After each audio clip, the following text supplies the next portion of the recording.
Il y a effectivement une construction d'ensemble avec 7 cycles.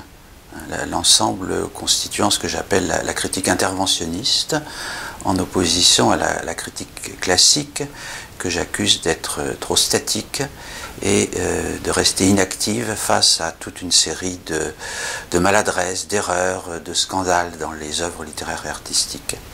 Alors, à l'intérieur de ce vaste ensemble, peut faire penser effectivement à Balzac ou bien à Zola avec les Rougon-Macquart. Et à l'intérieur de ces 7 cycles, il y en a un qui est plus particulièrement consacré à ce que j'appelle la critique policière. Ces 7 cycles étant constitués de trilogies, mais alors la particularité de cette trilogie ici, c'est qu'elle a 4 volumes. Je ne vois pas pourquoi il faudrait toujours se limiter à des trilogies à 3. Est-ce qu'il y en aura un 5e? À l'heure actuelle, je ne sais pas. Et en fait, je ne m'attendais pas à ce qu'il y en ait un 4e. Je pensais avoir clos le cycle avec le 3e volume, l'affaire du chien des Baskerville. Et puis j'ai eu envie d'en refaire un avec une originalité, ce qu'on appelle, nous autres, dans le jargon de la théorie littéraire, une métalepse, c'est-à-dire un personnage qui sorte de l'œuvre et qui commente l'œuvre et qui commente la critique, puisque dans ce livre aussi, c'est l'assassin lui-même qui raconte. Est-ce que j'en ferai un 5e? À l'heure actuelle, je ne sais pas. Si un jour j'en fais un, je pense que ce sera sur le cinéma, parce que les questions dont on va parler là se reposent de manière à la fois semblable et différente quand on montre l'intrigue. Mais à l'heure actuelle, je considère que la trilogie en 4 est close.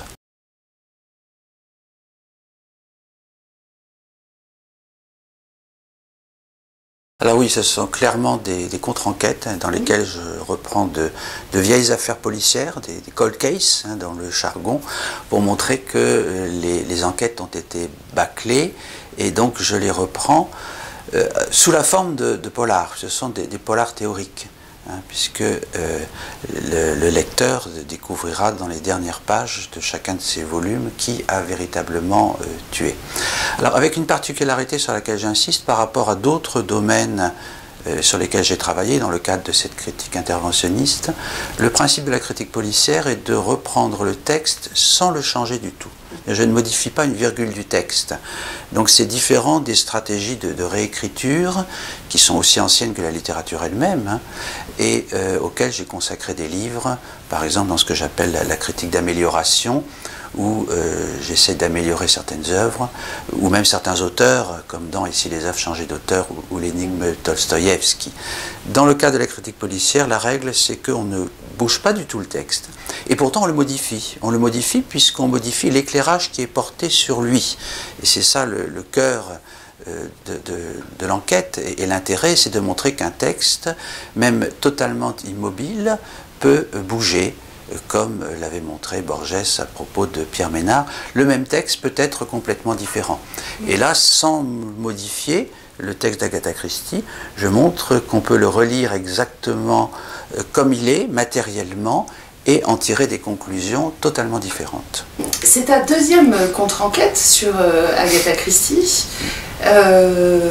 Tu démontrais déjà que l'assassin n'était pas celui désigné par elle dans ton premier livre sur son œuvre. Pourquoi elle? Pourquoi Agatha Christie, qui est à ce point reprise? On a tendance à penser qu'elle a une mécanique assez implacable dans ses intrigues. Et en fait, ça fait 2 fois que tu montres qu'elle écrit autre chose que ce qu'elle pense écrire.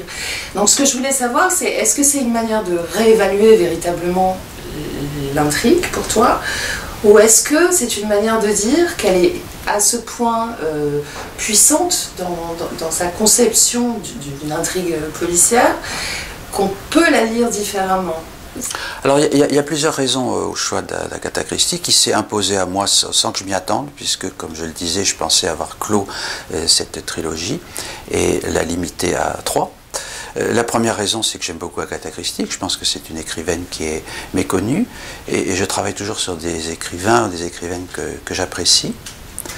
Même si la critique interventionniste s'amuse avec les textes, les transforme directement ou indirectement, à chaque fois il s'agit d'hommages à des auteurs. La deuxième raison est que ce sont des textes qui sur le plan policier sont bétonnés. Alors c'est beaucoup plus intéressant pour la critique policière de s'en prendre à des romans policiers qui sont extrêmement bien agencés, plutôt qu'à des œuvres qui ne tiennent pas la route. Le premier texte que j'ai fait en critique policière, avant même Qui a tué Roger Ackroyd, c'était un article que j'avais consacré à un roman policier de Bernanos, qui est peu connu, qui s'appelle Un crime, qu'il a rédigé pour des raisons alimentaires. Or, il ne sait pas faire, on voit bien que ça ne tient pas la route. On voit d'une part que la solution n'est pas possible et on voit tout de suite qui a fait le coup. Et ça n'a pas d'intérêt. C'est beaucoup plus intéressant de s'occuper d'œuvres qui sont magistralement construites. Et la troisième raison, c'est que je pense qu'il est plus intéressant en critique policière de s'intéresser à des œuvres que tout le monde connaît plus ou moins. Même si on n'est pas un spécialiste du roman policier, on connaît à peu près le principe de Qui a tué Roger Ackroyd, on a une idée de ce qui se passe dans Hamlet, on a vu les films sur le chien des Baskerville, on a lu le livre, on sait que dans 10 petits nègres, c'est une île avec 10 victimes, etc. Donc ça m'évite d'avoir à demander à la lectrice d'aller se référer au texte avant de passer au mien, d'autant que je ne suis pas là pour faire la publicité de concurrents. Donc j'aime bien prendre des textes sur lesquels un lecteur cultivé a déjà une idée générale, parce que le cœur de mon projet, c'est la démonstration, c'est la réflexion sur l'interprétation. Donc je ne veux pas perdre de temps à l'obliger à lire un texte qu'il ne connaîtrait pas. Par exemple, j'imagine pas pour le moment de travailler sur Simenon, parce qu'il y a un ensemble Simenon, mais il n'y a pas un texte de Simenon que tout le monde ait à l'esprit. Donc ça, c'est la troisième raison pour laquelle je m'en suis pris à 10 petits nègres. La quatrième raison aussi, c'est que le livre appartient à une sous-catégorie du roman d'énigmes qui est le roman de chambre close. Et c'est quelque chose qui m'a toujours intéressé. Et donc ça me permettait non seulement de parler de polar, mais également de parler de cette question de la chambre close, qui n'est pas métaphoriquement sans rapport avec la question du texte. Comment entre-t-on dans un texte? Comment sort-on d'un texte? Comment entre-t-on d'une pièce ou d'un espace clos? Ou comment en sort-on? Il y a des relais, des réverbérations entre ces deux questions. Oui, d'ailleurs, c'est ce que tu dis dans le chapitre dans lequel tu évoques cette question des chambres closes. Tu dis que la question se déplace du qui au départ pourrait être la question que se pose ton lecteur aussi, au comment.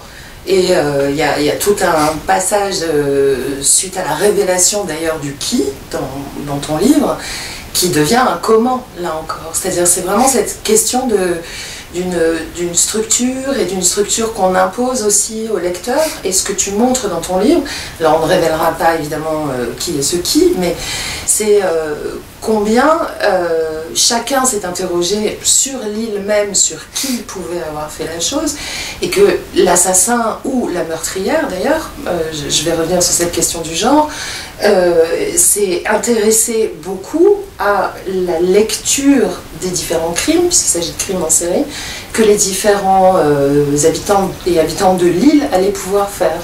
Donc c'est un crime qui est aussi commis comme un critique presque, ou comme un lecteur, un surlecteur.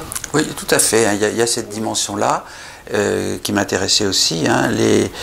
Rappelons peut-être brièvement de quoi il s'agit, même si je crois que beaucoup de personnes qui nous écoutent ont en tête l'histoire. 10 personnes qui ne se connaissent pas sont invitées sur une île par des invitations individualisées, très personnelles et séduisantes. Par exemple, un militaire qui s'appelle MacArthur, qui pense qu'il va retrouver sur l'île des camarades de régiment. Une jeune femme, Vera Clayton, est invitée pour occuper un poste de secrétaire, etc. Donc ces 10 personnes se retrouvent sur l'île sans se connaître et sont tuées les unes après les autres. Et jusqu'au moment où il ne reste plus de personnes vivantes sur l'île et aucune solution pour la police qui permettrait d'expliquer cette hécatombe. La personne qui a monté cela a énormément réfléchi sur les comportements de chacun. Mais il y a quand même un problème, indépendamment des invraisemblances grossières, un problème qui concerne la question de la chambre close, c'est que la personne que le texte d'Agatha Christie semble accuser serait restée sur l'île parmi les cadavres à la fin. Or, il y a là quelque chose qui, du point de vue esthétique, du point de vue de la poétique des énigmes de chambre close est défaillant. Le principe d'un problème de chambre close, c'est qu'on ne sait pas comment la personne est entrée dans la pièce, comment elle a tué et comment elle est ressortie. Si on accepte l'idée que la personne peut rester à l'intérieur de la pièce, ça devient évidemment très facile. Donc il y a un problème esthétique là, lié à la question de la chambre close qui m'a frappé dès le départ, indépendamment des invraisemblances majeures qui grèvent la solution proposée par Agatha Christie. Et puis il y a une notion, et d'ailleurs tu viens de prononcer le mot qui est au centre de tout ça aussi, c'est de réhabiliter, enfin, de la même manière que il est assez anormal qu'on ne porte pas au pinacle dans la littérature russe Tolstoïevski, auquel tu as consacré ton précédent essai. Là il y a une flagrante erreur judiciaire, et c'était déjà le cas d'ailleurs dans Roger Ackroyd, le terme était employé très très tôt dans le livre, donc il s'agit aussi de rétablir ou de réparer ces erreurs judiciaires? Il s'agit de restaurer une forme de vérité pour lutter contre les erreurs judiciaires ou ce qu'on appellerait aujourd'hui les fake news. Et je voudrais insister sur le fait que la critique policière ne se limite pas à traquer les assassins impunis dans les œuvres littéraires. Elle a de multiples autres options. J'en cite 3 autres sur lesquelles les travaux commencent à se développer. L'enquête sur la vie sentimentale et sexuelle cachée des personnages de fiction.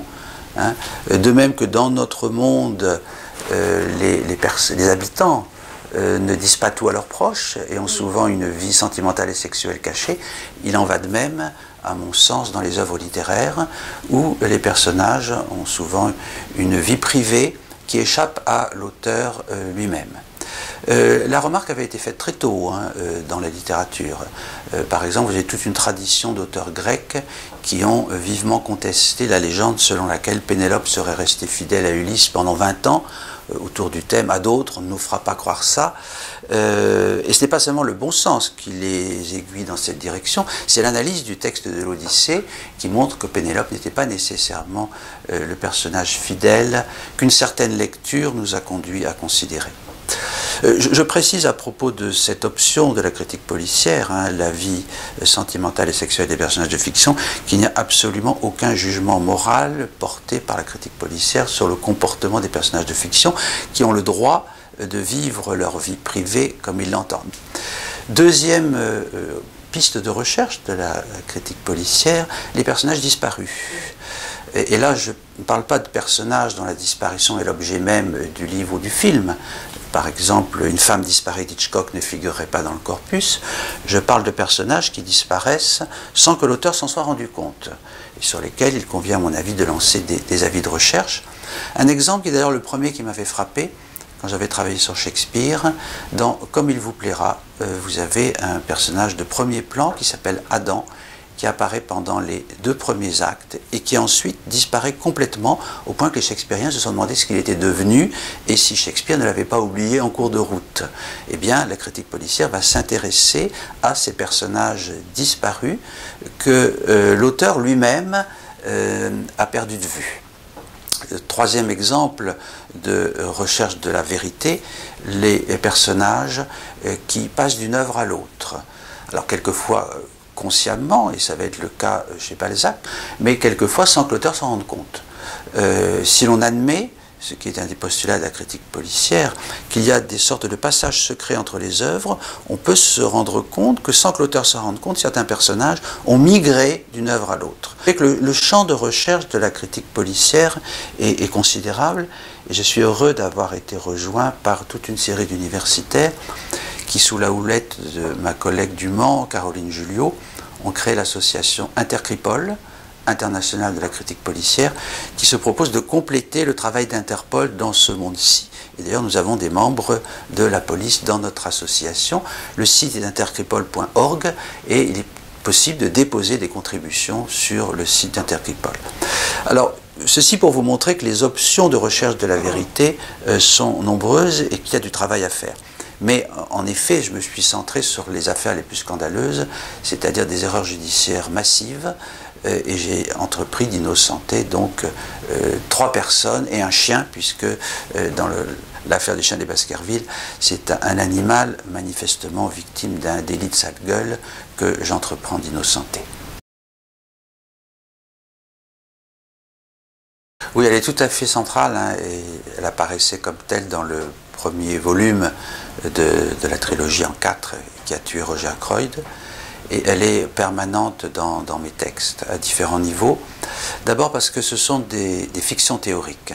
C'est quelque chose auquel je tiens beaucoup, un genre que j'ai essayé d'inaugurer, qui est à mi-chemin de la fiction littéraire et des sciences humaines. Et l'un des principes de la fiction théorique étant d'injecter de la fiction dans la réflexion théorique, en particulier au pôle de narration, au pôle d'énonciation. Ce n'est pas Pierre Bayard qui parle, comme dans un essai de sciences humaines classique, c'est un personnage, ce sont des personnages. Et ce sont des personnages à structure paranoïaque. C'est très clair, c'est-à-dire qu'ils sont capables de construire des délires extrêmement cohérents. Ce qui est le cas, je crois, dans la plupart de mes livres, et ce qui n'a pas toujours été vu par certains critiques ou certains journalistes qui n'ont pas vu que le narrateur n'était pas moi-même.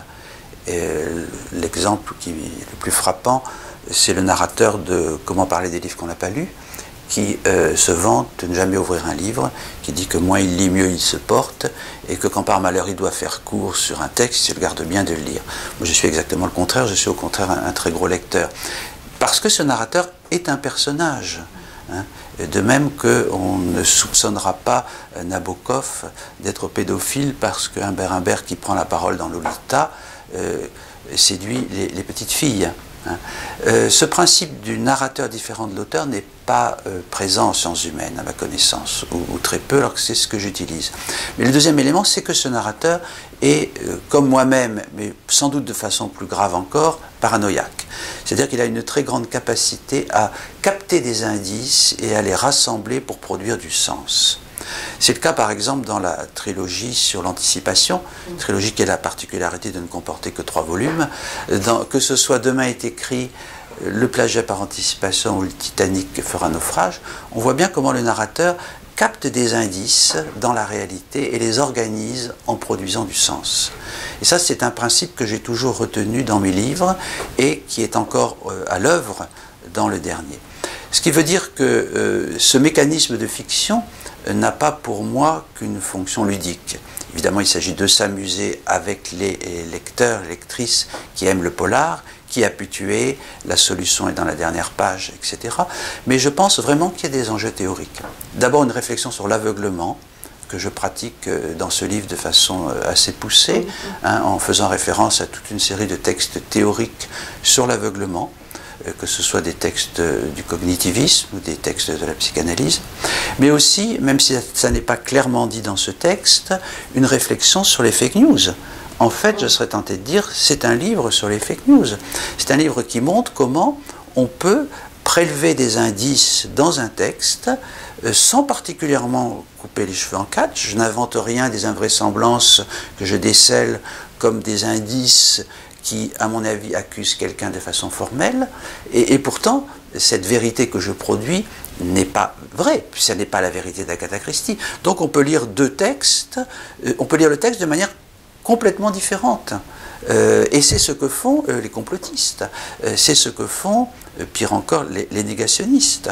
Et donc, ici, je me situe au cœur même paranoïaque de la construction du sens. Avec cette idée que nous sommes tous plus ou moins paranoïaques, mais à des degrés divers. Nous avons tous tendance, et c'est une bonne chose pour notre équilibre psychique, à organiser la réalité en créant du sens. Et en particulier, comme je l'explique dans un chapitre, en créant du récit. Nous sommes des êtres de récit, nous avons un désir de récit. Et donc, en se situant au cœur même de la construction de l'interprétation et de la paranoïa, j'imite, hein, en symétrie, en miroir, le mécanisme même du délire, hein, qui est au cœur de mes livres. Les 10 petits nègres, c'est un roman qui est composé de 3 parties, c'est-à-dire il y a l'intrigue elle-même, enfin, l'invitation dans l'île, ce qui se passe, etc. Puis la conversation des 2 hommes de Scotland Yard qui donne un certain nombre de choses. Puis la confession du meurtrier. Est-ce qu'on pourrait considérer d'ailleurs que ton livre serait la 4e partie, celle qui manquait. Et donc cette notion qui est fondamentale, me semble-t-il, et qui apparaît dans beaucoup de tes textes, c'est l'inachèvement. Le fait qu'il faut considérer qu'une œuvre, et c'est aussi ce qui fait son extrême richesse et sa puissance, est inachevée et qu'une partie de son récit, justement, puisqu'on parlait de récit, vient après et est lié aux grandes lectures qui sont faites de cette œuvre même. Oui, alors il y a d'abord toujours des failles dans un texte littéraire. Par structure, les descriptions sont incomplètes. C'est une grande différence avec ce que j'évoquais tout à l'heure, le cinéma. Donc les lecteurs, à tout moment, même si la description est très longue, doivent compléter. Il y a nécessairement des ellipses. Même si, comme Laurence Sterne, on consacre 500 pages à la première journée de sa vie, il y a des ellipses. Donc le lecteur, à tout moment, doit compléter. Et puis, dans tout texte à structure policière, il y a des invraisemblances. Et il y a des invraisemblances majeures dans la version d'Agatha Christie. Donc, sans rien bouger au texte, on peut très bien rajouter des lignes, des explications pour que le texte tienne mieux ensemble.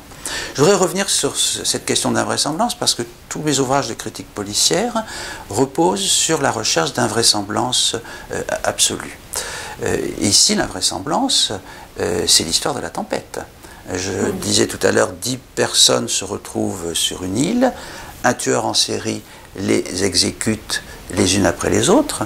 Question de bon sens, pourquoi les 10 personnes ou les survivants ne tentent-ils pas de rejoindre la côte? L'explication est donnée dans le livre.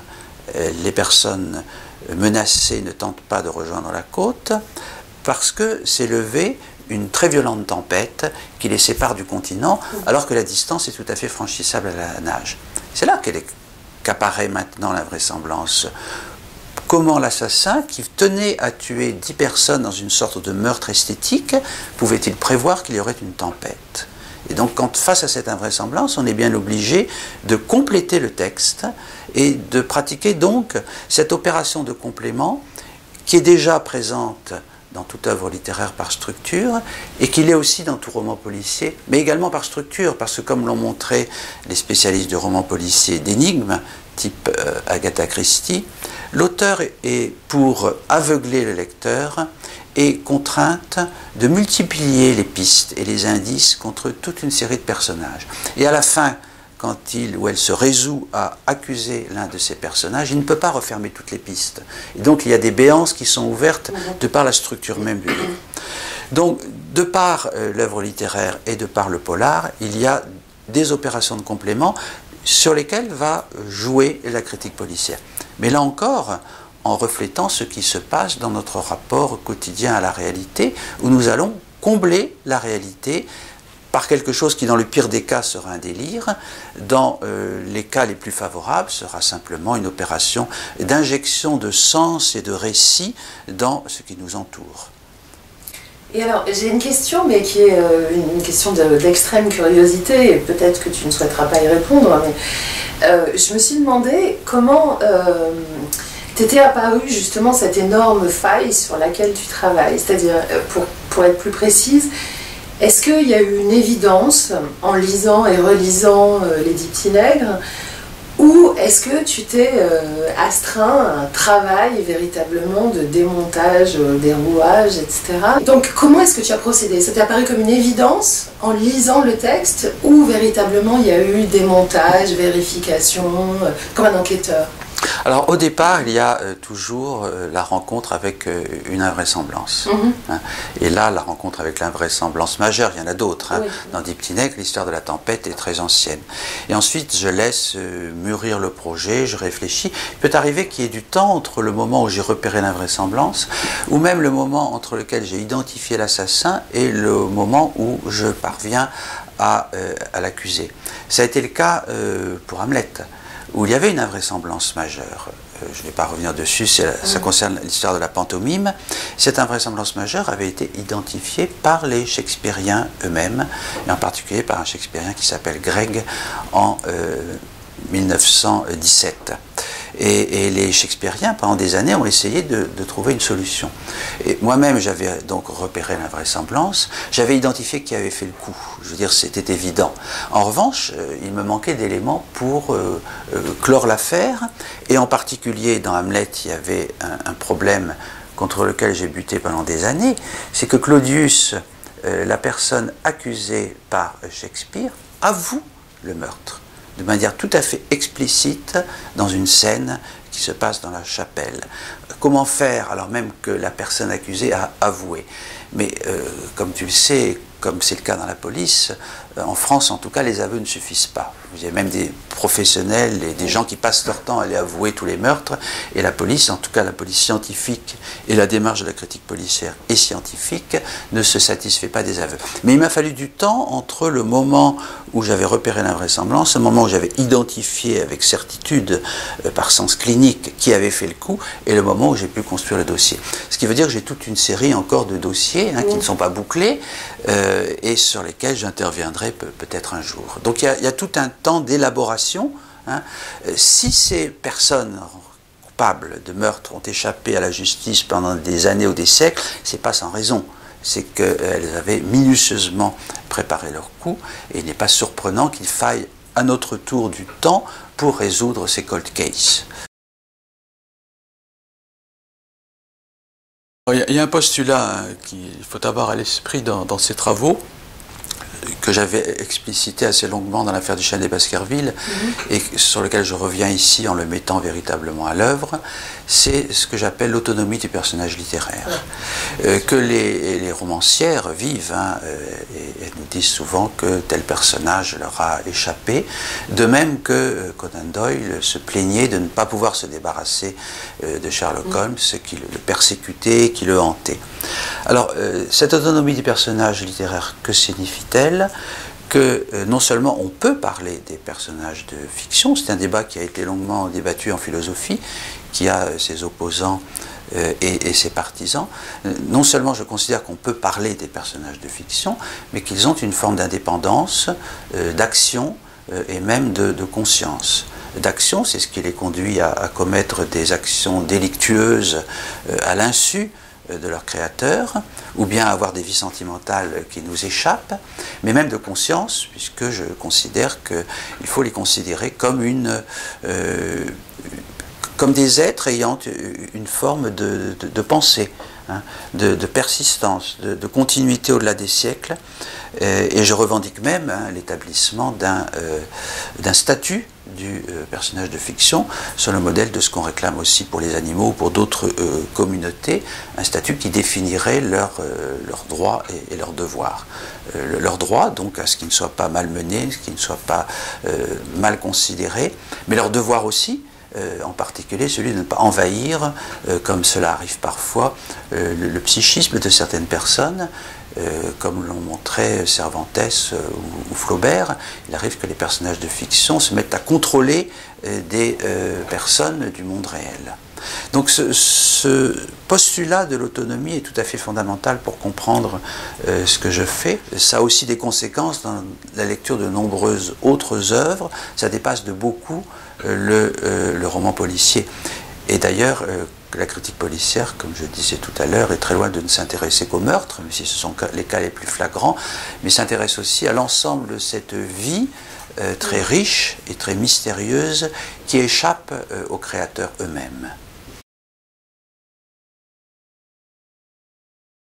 Effectivement, il y a ce débat philosophique très ancien et très intéressant sur le statut des personnages de fiction, avec toute une série de philosophes, comme par exemple Russell, qui considérait qu'on ne pouvait même pas tenir de propos sur les personnages de fiction puisqu'ils n'existent pas.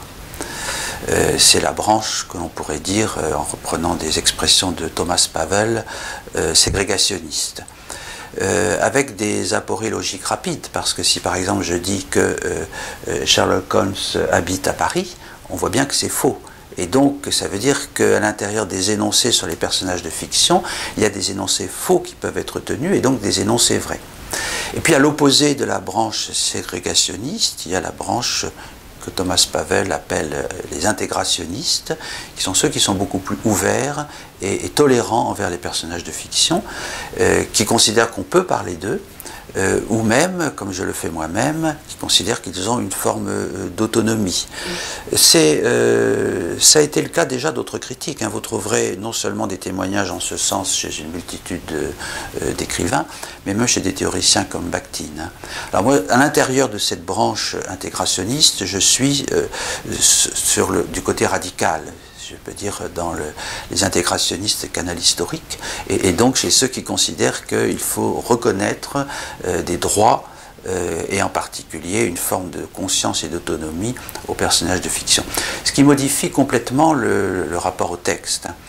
Et ce qui rejoint aussi une théorie qui m'est chère et qui fournit un soubassement scientifique à la critique interventionniste, qui est la théorie des univers parallèles, défendue aujourd'hui par des physiciens, une partie de la communauté des physiciens les plus sérieux, selon lequel il y a parallèlement à notre monde une multitude d'autres mondes auxquels nous appartenons également.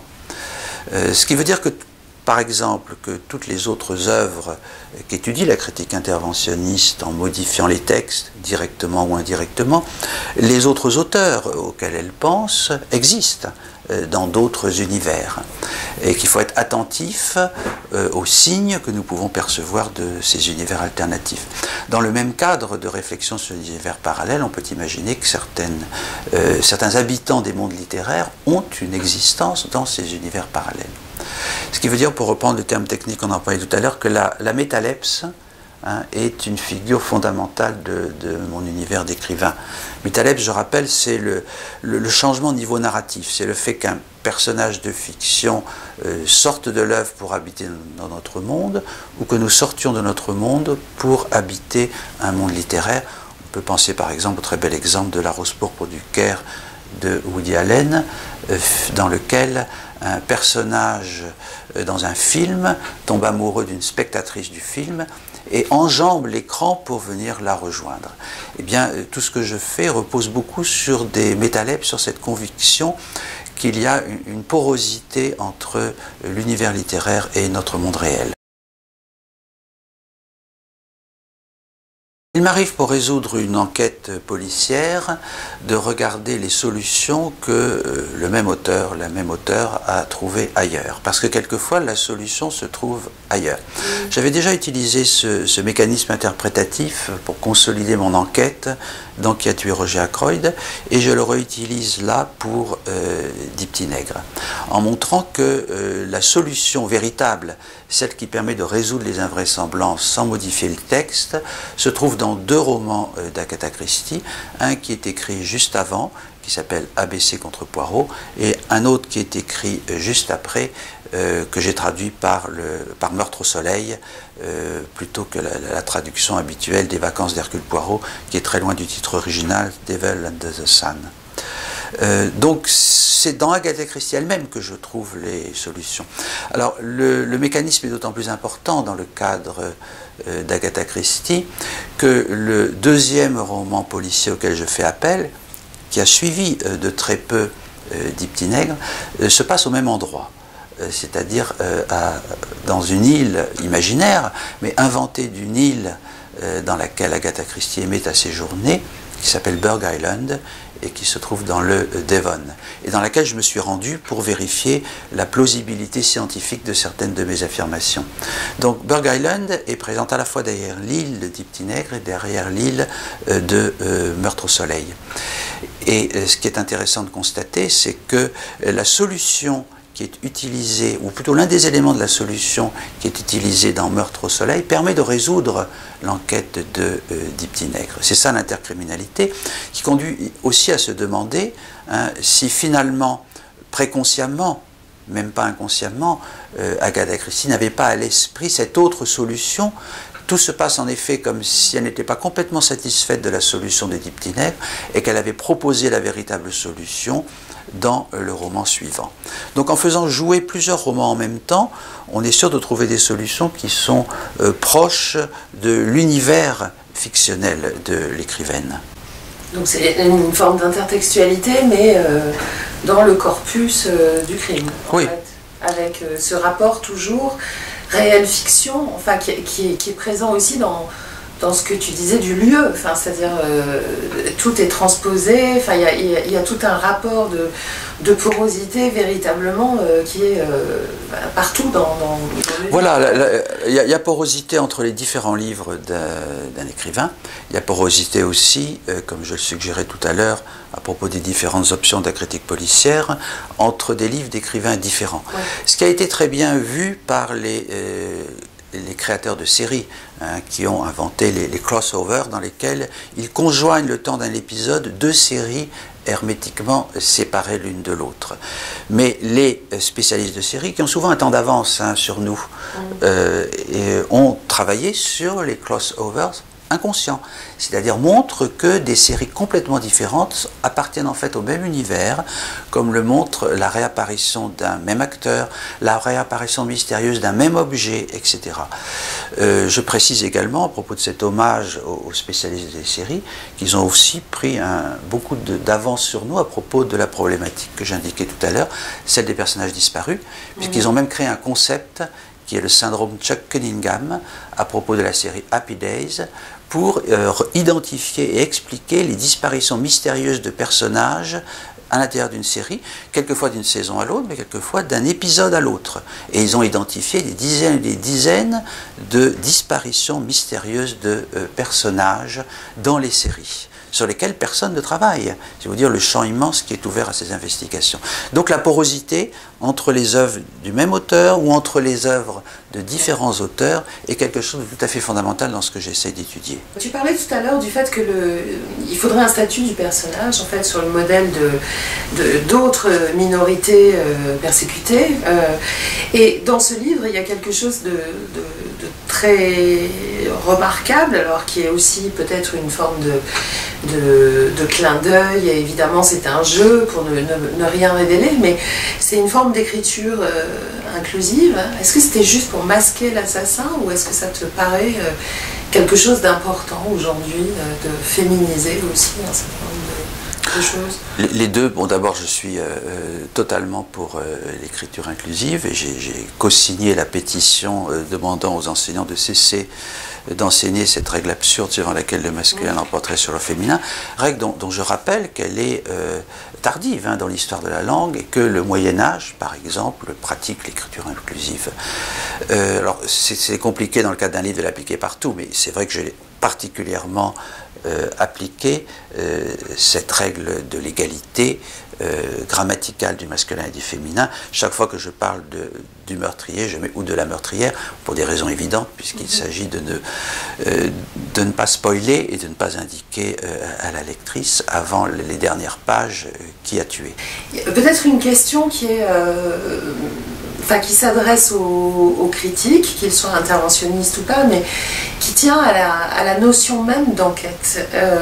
Tu parlais tout à l'heure du fait que il y a un certain nombre de choses qui sont peu pratiquées en sciences humaines, comme le fait de parler à la première personne, ou pas de parler à la première personne, mais de mettre en scène le narrateur et d'en faire un des objets de la fiction. Peut-être connais-tu le texte qu'Yvon Jablanca a publié sur la question de l'enquête comme ce qu'il appelle le troisième continent littéraire, montrant qu'il y a d'une part un continent vert, le continent de la fiction, un continent gris qui est celui de la non-fiction, et lui il voudrait une hybridation absolument de ces notions, une porosité de ces notions, et il pense que l'enquête c'est le moyen de mettre en récit quelque chose qui tienne de ces deux continents, et qui...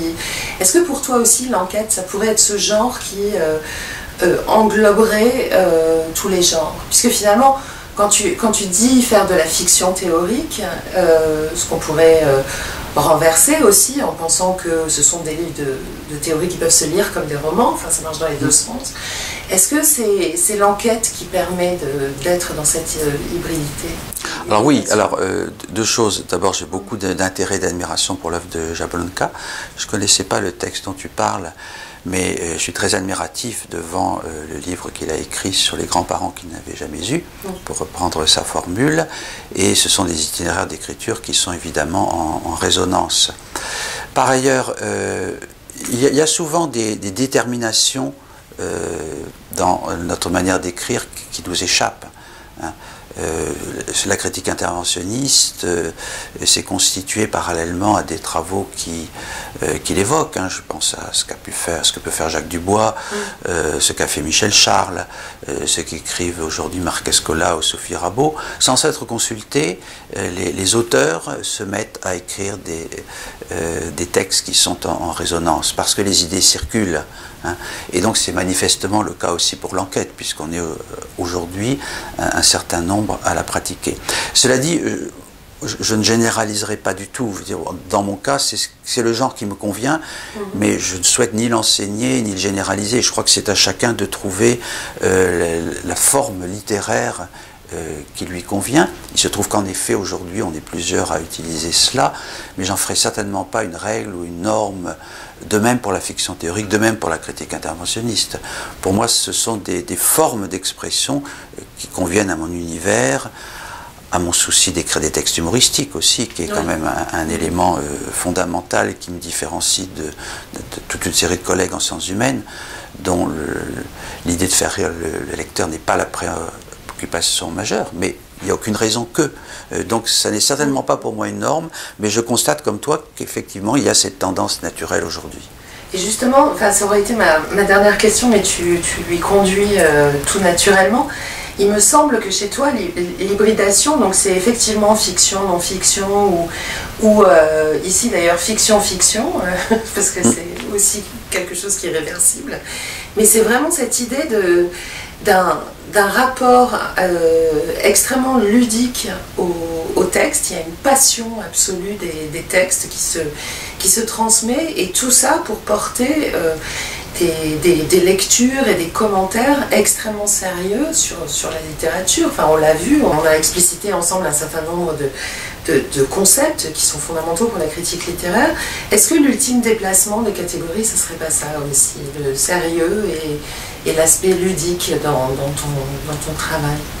Alors il y a cette dimension ludique, mais il y a aussi, et peut-être d'abord, la conviction, et c'est pour ça que je disais tout à l'heure que quand je travaille sur quelqu'un, c'est que j'admire son œuvre, sous tel ou tel angle, et la conviction que la littérature et l'art de manière plus générale ont beaucoup à nous apporter.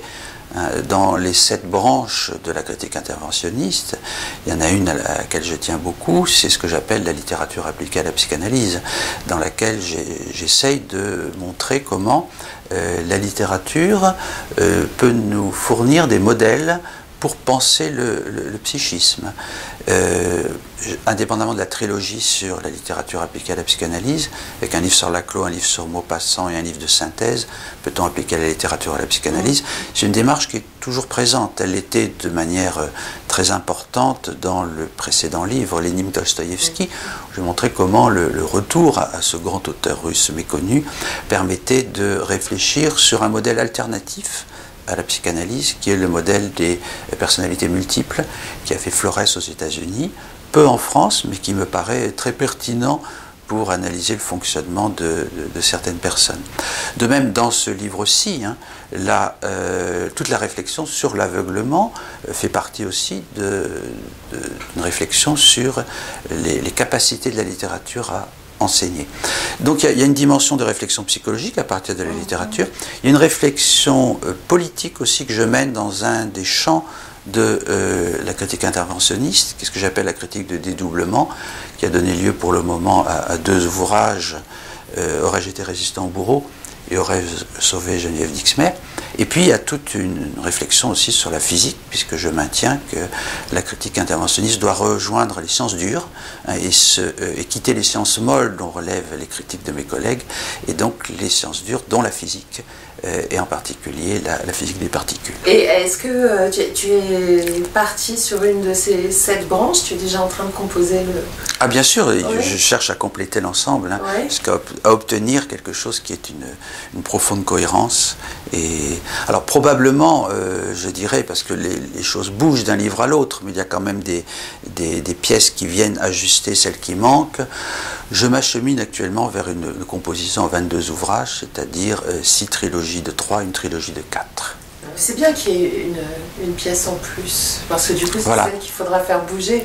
C'est comme chez Pérec où il y a une case, là il y en a une de trop. Il y en a une en trop, voilà. Et c'est celle qui fera bouger absolument. Absolument. Mais je ne promets pas de détruire toutes les pièces du puzzle à la fin, en revanche. Ah non, bien sûr. Merci beaucoup, Pierre. Merci à toi, Christine.